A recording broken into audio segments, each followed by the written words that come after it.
잠시 후 6시가 되면 누가 더불어민주당 당대표가 됐는지 결과가 나올 텐데요. 늦어지고 있는 새누리당 당직 인선 전망도 함께 짚어보겠습니다. 장성호 건국대 교수, 박창환 장한대 교수와 함께 자세한 내용 알아보겠습니다. 두 분 어서 오십시오. 네, 안녕하세요. 네, 먼저 지금 더불어민주당 전당대회가 진행되고 있기 때문에 그 부분 얘기부터 나눠보겠습니다. 지금 3시 반부터 현장 대의원 투표가 시작됐습니다. 지금 이제 개표가 5시로 예정돼 있으니까 시간이 1시간도 채 남지 않았는데요. 네. 지금 이 시점에서 주목해 봐야 될 대목 어떤 부분이라고 보시는지 교수님 먼저 말씀 부탁드리겠습니다. 전대룰에 따라서 이미 다 진행이 되고 여론적인 지금 추이도 대충 나오지 않았습니까?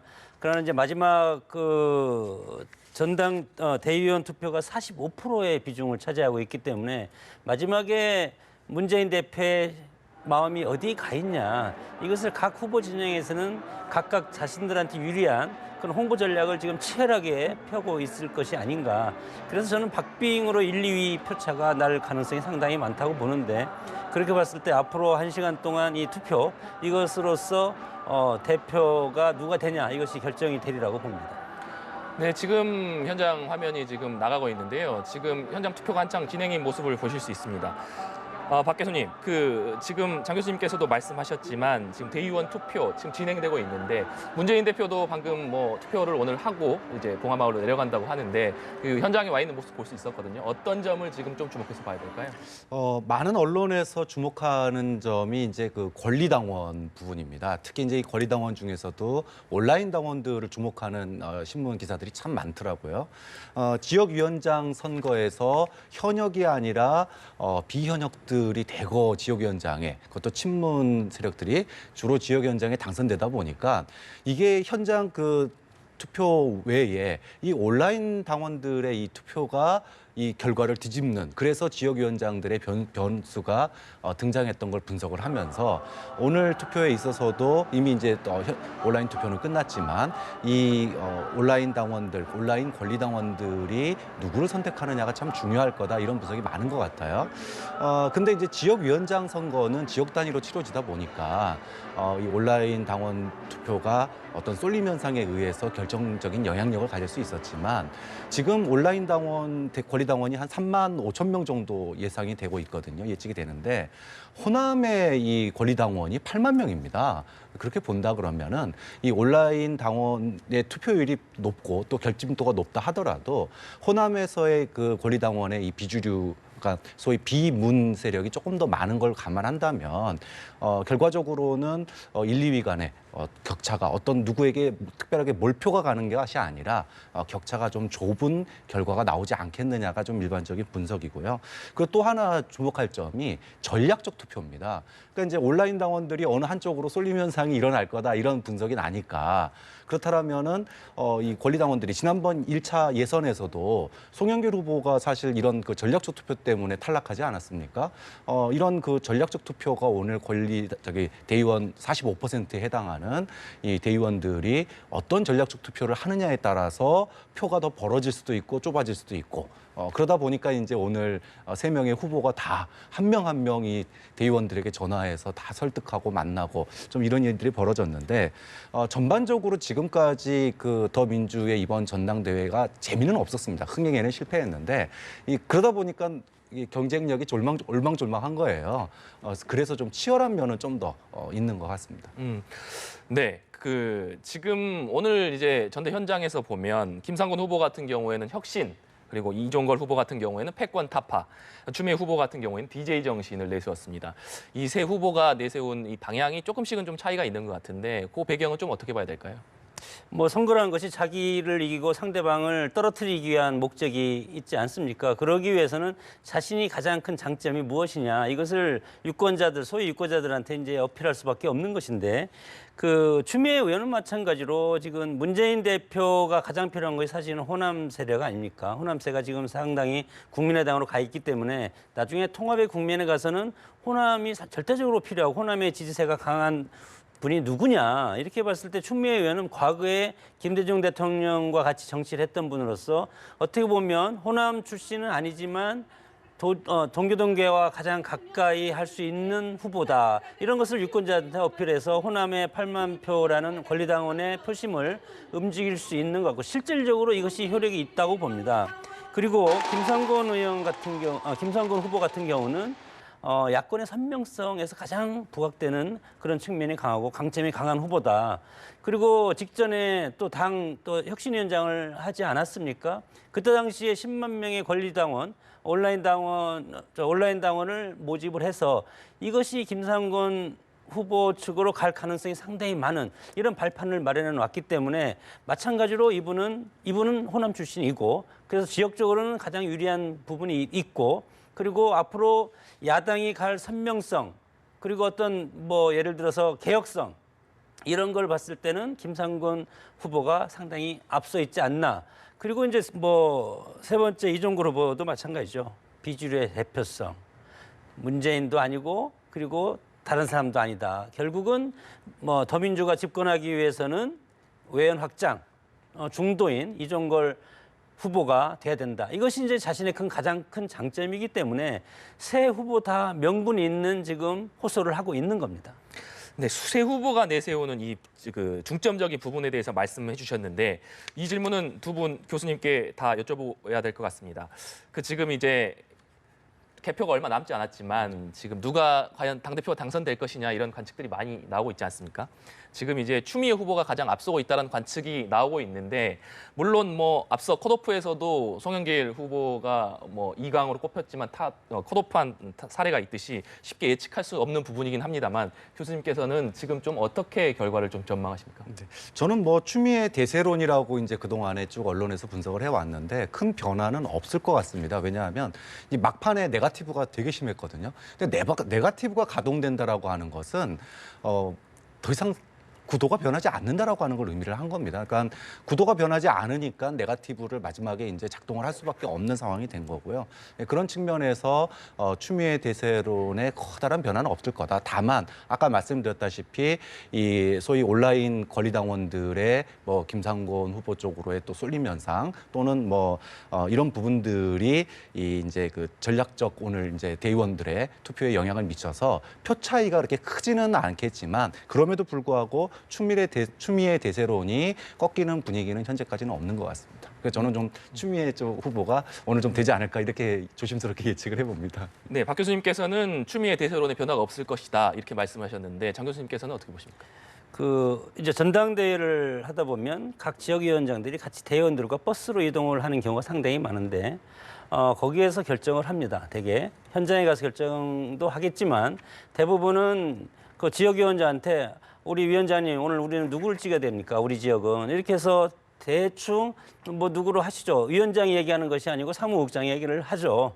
그래서 자기들끼리 결정하는 형식을 거치면서 이미 다 판세는 결정이 됐는데 과연 여기에서 정말로 친문을 집도끼를 중시하냐? 그러면 저는 김상곤 후보가 될 가능성이 많다고 보고 그리고 전략적으로 대표를 가져가야 될 것이냐? 그것은 대선을 겨냥해서 문재인 대표가 대선 후보가 되기 위해서 어떤 후보가 좋을까 하면은 저는 추미애 후보가 유리하다고 봅니다. 왜냐하면 현역 국회의원이라는 것도 사실 무시할 수 없지 않습니까? 그렇기 때문에 첫째는 현역 국회의원이라는 그런 장점이 있고 두 번째는 동교동을 어떻게든 국민마다 다가 있지만 이분들과 나중에 소통할 수 있는 어떤 능력 이런 것들을 가지고 있는 장점이 있다. 이렇게 봤을 때 저는 한 6대4 정도로 한 분이 저는 당선될 가능성이 있다고 봅니다. 여기에는 전략적인 투표가 상당히 표심에 영향을 끼칠 가능성이 많다. 그렇게 봅니다. 네, 장 교수님께서는 전략적인 투표 가능성을 얘기해 주셨는데요.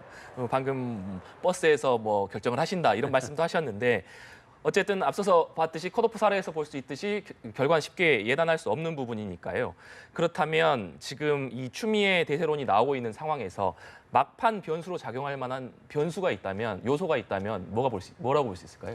아까도 말씀드렸지만 이제 전략적 투표입니다. 이제 이미 이제 온라인 권리당원의 이 투표 트렌드 이런 것들이 분석이 돼서 좀 이제 예를 들면은 김상곤 후보나 추미애 후보 쪽으로 좀 갈 거다 이런 그러니까 두 분 중에 한 사람이 될 거라고 하는 거는 이미 많이 예측이 되는데 과연 누가 뽑혔을 때 더민주 또는 문재인 전 대표에게 좀 더 확장성에 도움을 주느냐라고 하는 측면이죠. 근데 지금 언론에서도 아까 헤드라인에서도 나왔지만 누가 되더라도 선명야당으로 갈 가능성이 높습니다. 그러니까 그렇게 본다 그러면 선명야당으로 가는 건 누가 되더라도 가는 건데 그중에서 호남의 확장성 그리고 앞으로의 표의 확장성을 본다 그러면 굳이 좀 더 강성으로 불리우는 사람이 뽑히는 게 그렇게 썩 좋은 모습은 아니거든요. 가뜩이나 도로 뭐 친문당 이런 얘기가 지금 이미 나오고 있는 상황에서 그래서 물론 약점은 누구나 다 이 세 분 다 약점이 있기는 하지만 그런 그 전략적 투표를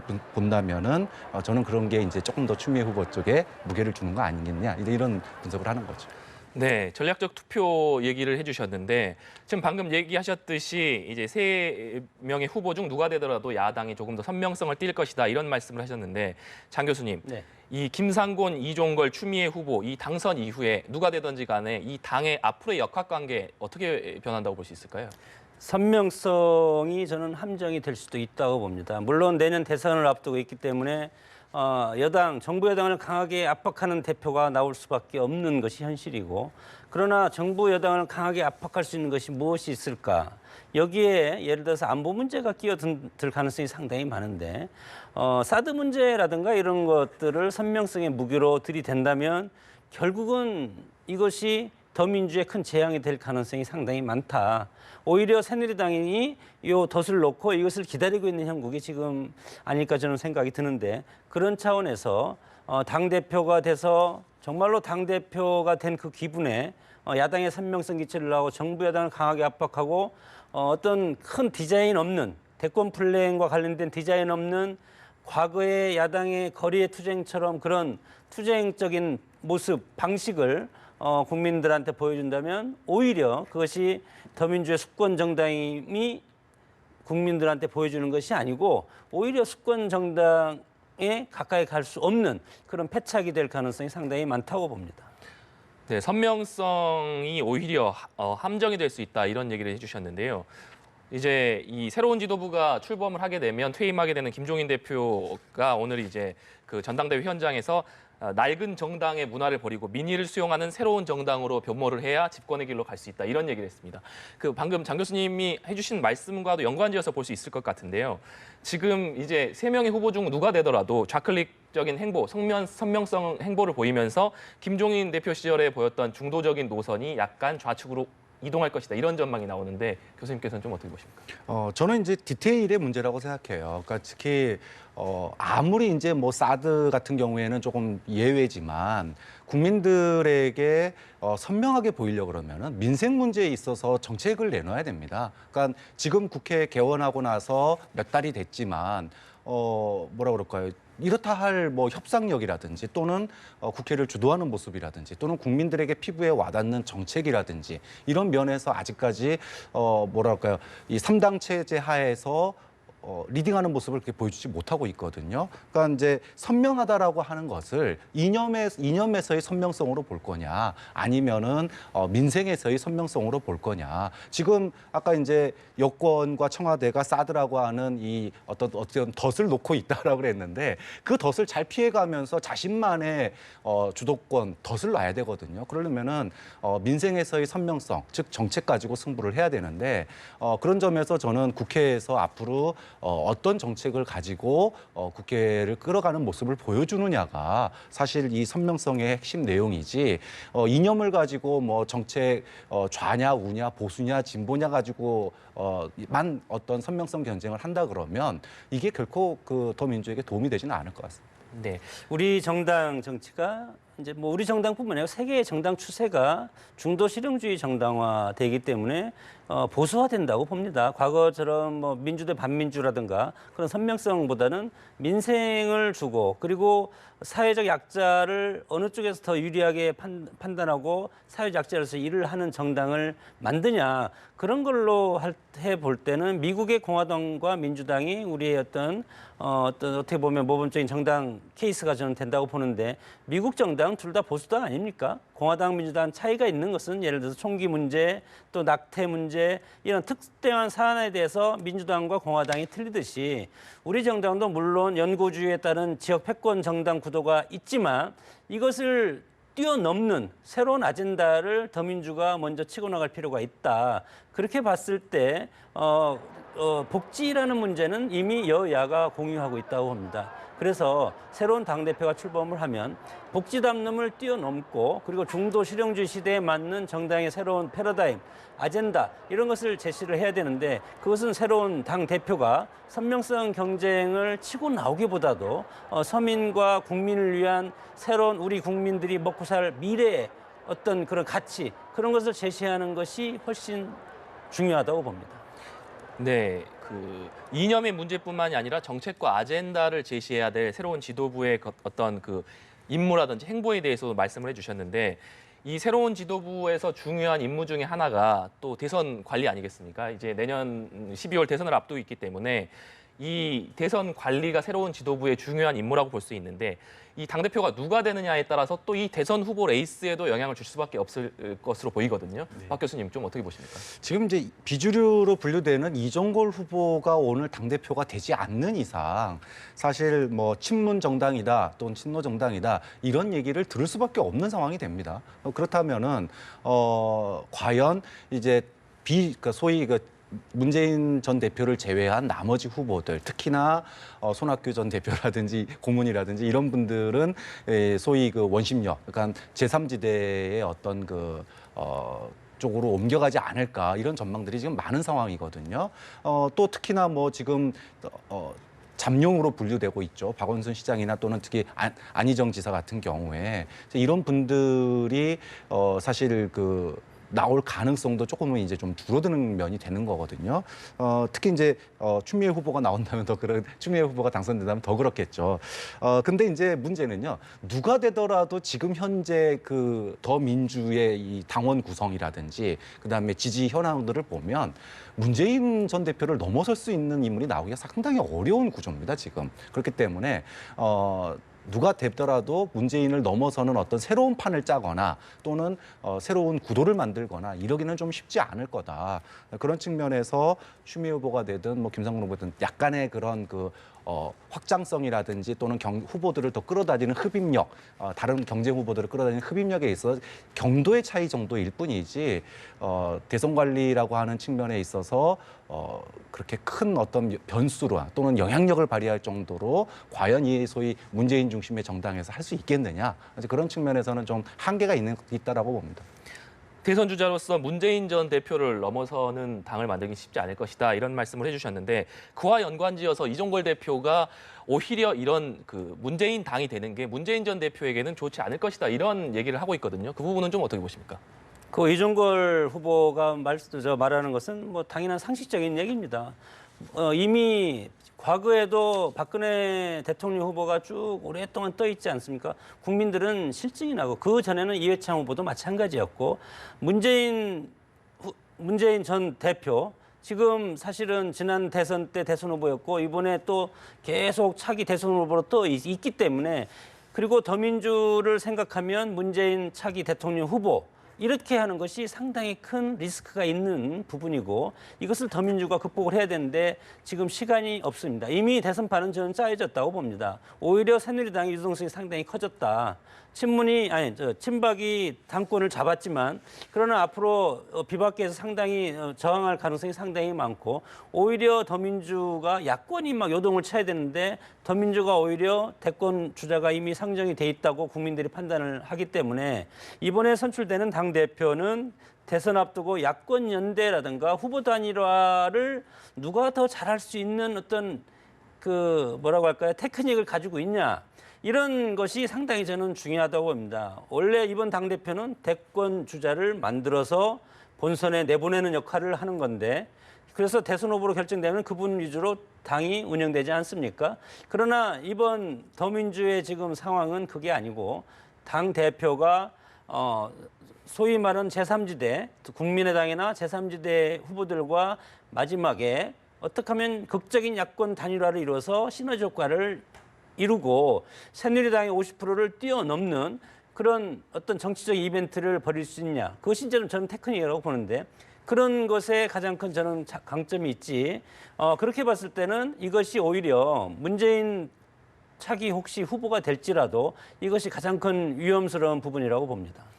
더불어민주당으로서는 이제 대선이 이제 얼마 남지 않았기 때문에 이번 지도부의 중요성 말할 필요가 없을 것 같습니다. 이제 1시간 반쯤 뒤면은 이제 더불어민주당의 새로운 대표가 출범을 하게 되기 때문에 그 결과는 좀 지켜보면 될 것 같고요. 이번에는 이제 새누리당 얘기로 한번 좀 넘어가 보겠습니다. 이정현 새누리당 대표 같은 경우에는 이번 주에도 좀 바쁜 일정을 보냈습니다. 그 고위당정청 회의가 처음으로 당사에서 열리기도 했고요. 오늘 같은 경우에도 폭염 대책을 마련하기 위해서 지금 충남 서산에 있는 가두리 양식장도 직접 다녀오고 이런 행보를 보이고 있거든요. 상당히 신속한 민속 행보를 보이고 있다 이런 평가들이 많은데 그에 반해서 당직 인선은 좀 속도를 내지 않고 있다. 이런 평가들이 나오고 있습니다. 그 배경은 좀 어떻게 봐야 될까요? 취임한 지 보름이 넘었는데 사실 비서실 그다음에 이제 특위 2개 이런 정도만 얘기를 인선이 됐고 대변인 그다음에 사무총장 사무부총장격의 인사들 또 여의도 연구원장 이렇게 주요 인사 30여 개는 아직 하나도 인선이 안 됐어요. 다음 주 되면은 하지 않겠느냐 이제 이런 얘기도 나오고 있는데 근데 이게 그러니까 안 하는 건지 못 하는 건지 이제 이거는 좀 구분해 볼 필요가 있는 거죠. 지금 이제 공식적인 해명은 이런 겁니다. 이게 당권이 바뀌거나 또는 이제 예를 들어 이제 무슨 여야가 바뀐 그런 권력의 문제가 아니기 때문에 연착륙 과정이다라고 얘기를 당에서는 하고 있어요. 근데 사실 이게 저는 그 소위 독박의 한계이자 또는 도전이라고 생각하거든요. 지금 이제 친박을 중용하자니 사실 그동안에 이제 친박 책임론 문제가 또 불거질 가능성이 있는 거고 이미 비서실장 할 때도 그 논란이 있었습니다. 그다음에 또 지금 이정현 대표가 3선 의원이다 보니까 자신보다 선수가 높은 사람을 사실 이렇게 임명하기가 쉽지가 않죠. 그러면은 동급 내지는 재선 의원에서 이렇게 호흡을 맞는 사람을 골라야 되는데 이것도 또 쉽지가 않고요. 또 그렇다면은 외부에서 수요를 해와야 되는데 소위 새누리당이 앞으로 다음 대선에서 이 비전을 갖다가 보여주면서 외부로부터 많은 영입을 할 수 있느냐 이제 그런 측면에서도 아직은 좀 시간이 좀 더 필요한 거 아니겠느냐 좀 그런 측면에서 친박계 중용도 그렇고 외부에서의 수혈도 그렇고 좀 시간이 걸리고 있다. 그래서 저는 이게 한꺼번에 갑자기 다음 주에 쫙 발표되거나 이런 것보다는 한 사람 한 사람씩 이렇게 순차적으로 발표하는 그런 모양새가 앞으로 가지 않겠느냐라고 생각이 듭니다.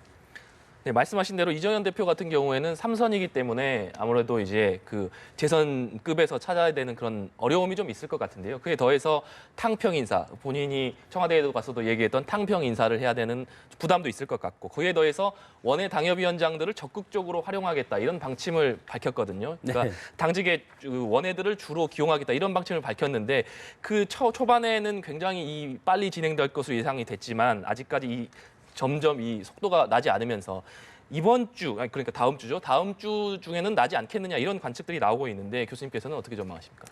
글쎄 3선이라고 말씀을 하셨지만 정치적 캐리어가 적기 때문에 오히려 사람을 그동안 자기가 지도자라고 생각해서 지금 정당 활동을 한 적이 없기 때문에 자기의 어떤 계파라든가 자기를 따르는 그리고 같이 일하는 그런 모습을 상당히 지금 갖지 못한 그런 한계라고 봅니다. 그러나 이것이 급하다고 빨리 하면 더 큰 실수가 있고 인사 참사가 정당에도 있을 수 있지 않겠습니까? 통합의 정치를 해야 되는 입장에서 당대표가 다수가 친박이고 다수 친박의 대표가 앉았기 때문에 오히려 친박을 끌어안기는 상당히 어려운 그런 상황이 지금 이정현 대표 앞에 놓여 있다. 그렇기 때문에 장고 속의 악수일 수도 있지만 장고 속에 더 좋은 통합의 지도부라는 그런 진용 이것을 짤 수가 있는 가능성이 상당히 많기 때문에 저는 서두를 필요는 없다. 다만 이것이 국민들이 당이 국민들을 위해서 일하기 위해서 지금 모인 어떤 정치 결사체인데 이 국민들을 일하기 위해서는 적재적소의 포지션에 적당한 사람들을 배치를 해야 된다. 이것이 이제 지도자 아닙니까? 그래서 더 이상 늦추면 안 된다. 저는 앞으로 열흘 내에 당직 인선을 단행을 해야 된다고 봅니다. 네, 열흘 안에 당직 인선을 단행해야 된다는 말씀까지 해주셨는데 이제 8.9 전당대회가 끝난 지 20일도 채 되지 않았기 때문에 앞으로 이정현 대표의 당직 인선은 좀 주목해서 봐야 될 부분인 것 같습니다.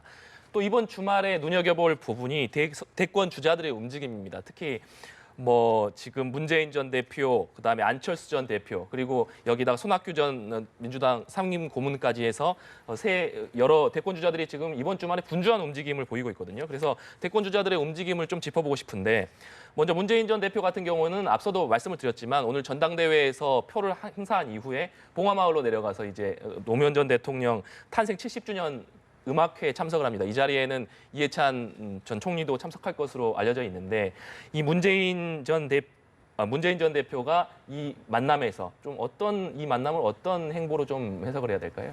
뭐 이게 그러니까 노무현 전 대통령 이제 탄생 70주년 기념음악회지 않습니까? 그럼 당연히 노무현 전 대통령과 인연 있는 인사들, 소위 친노 인사들이 모이기 마련이죠. 근데 이제 얄궂은 게 이해찬 전 총리 같은 경우에는 지금 무소속으로 가 있죠. 또 천호선 전 시장 같은 경우에는 정의당에 가 있습니다. 이제 이런 분들, 또 유시민 전 장관 같은 경우에는 아예 이제 정치를 떠났고요. 이런 분들이 모여서 뭔가 특별한 그 만남 또는 이야기 이런 거라기엔 좀 어려울 것 같아요. 근데 오늘 이제 전당대회가 끝나자마자 간 곳이 물론 이제 봉화마을에 행사가 있기 때문에 가지만 요 근래 문재인 대표가 영남 지방, 특히 울산, 부산 쪽에 아주 밑바닥 민심 훑는 행보를 많이 하고 있습니다. 이게 뭐냐 하면은 지금 호남은 앞으로 이제 자신의 어떤 지지를 더 넓혀가고 회복해야 될 문제지만 그럼에도 불구하고 앞으로 대선 주자로서 더 민주당과 또 자신이 대선 주자로 확고하게 되기 위해서는 소위 PK 지역, 또 울산 지역의 이런 지지, 그러니까 즉 전국 정당이라고 하는 명분은 꼭 필요한 거거든요. 그런 측면에서 지금 봉화를 포함해서 울산, 부산 이런 밑바닥 민심의 행보들을 많이 하고 있는 거고 거기에 조금 더 무게감이 실린 그래서 끝나자마자 다시 행사 갖고 또 최근에는 울산하고 부산 쪽에 도는 이유도 그런 전국 정당의 어떤 이미지를 계속 가져가기 위한 행보라고 볼 수 있는 거죠. 네, 더불어민주당 대표가 뽑히는 날 문재인 전 대표가 봉화마을을 가게 되면서 이에 따라서 또 주목되는 게 안철수 전 대표의 행보거든요. 안철수 전 대표는 또 날짜에 맞춰서 1박 2일로 호남을 방문했습니다. 오늘 이제 광주 전남을 찾았는데 이 배경은 좀 뭐라고 봐야 될까요? 최근에 국민의당 여러 사태가 있지 않았습니까? 그래서 호남 민심도 상당히 등을 돌린 상태고 이제 더민주가 지도체제가 확정이 되면 이제 국민의당으로 시선이 올 차례 아닙니까? 국민의당이 과연 어떻게 변하냐, 그리고 전대는 어떻게 치러지냐. 이렇게 되면 3당 체제가 정립이 되는데 그런 차원에서 집토끼를 가서 관리를 하겠다는 뜻이죠. 그래서 이제 호남이 국민의당의 사실은 텃밭이 되지 않았습니까? 그래서 우리 정치를 지배하는 것은 사실은 이제 영구주의라는 어떤 지역주의하고 그리고 보수 정치입니다. 지도자가 누구냐. 그러나 박근혜 대통령 이후에 사실은 보수 정치가 상당히 지금 흔들리고 있는 이 시점에서 그러면 지역 영구주의가 다음 선거를 지배할 가능성이 상당히 커졌습니다. 그렇게 봤을 때 대선 후보들이 지금 봉화, 그리고 부산, 경남, 울산, 문재인 대표는 거기를 가는 것이고 그리고 안철수 전 대표는 지금 광주를 방문해서 DJ의 어떤 정신을 이어받아서 앞으로 이것을 대선 국민에서 큰 무기로 쓸 수밖에 없는 현실. 그래서 가장 다급한 곳을 가장 먼저 찾는 것이 이 교묘하게 이 두 분이 동시에 문재인 대표는 부산, 경남을 찾는 것이고 그리고 안철수 대표는 광주, 전남, 광주를 찾는 그런 아주 멋진 어떻게 보면 이렇게 보면 한눈에 볼 수 있는 우리 정치의 모습을 한눈에 볼 수 있는 그런 행보를 두 대표가 했다고 봅니다. 네, 두 대표의 행보 못지않게 오늘 좀 주목되는 만남이 역시 손학규 전 민주통합당 대표와 박지원 국민의당 비대위원장 간의 만남인 것 같습니다. 특히 국민의당 같은 경우, 박지원 비대위원장 같은 경우에는 손학규 전 대표에게 자꾸 러브콜을 보내고 있는 상황 아닙니까? 이런 상황에서 또 국민의당 이태규 의원 같은 경우에는 이번 주에 라디오에서 제3지대 개편론을 국민의당이 주도할 수 있다 이런 말까지 내놨습니다. 오늘 이 만남 어떤 의미로 좀 봐야 될까요?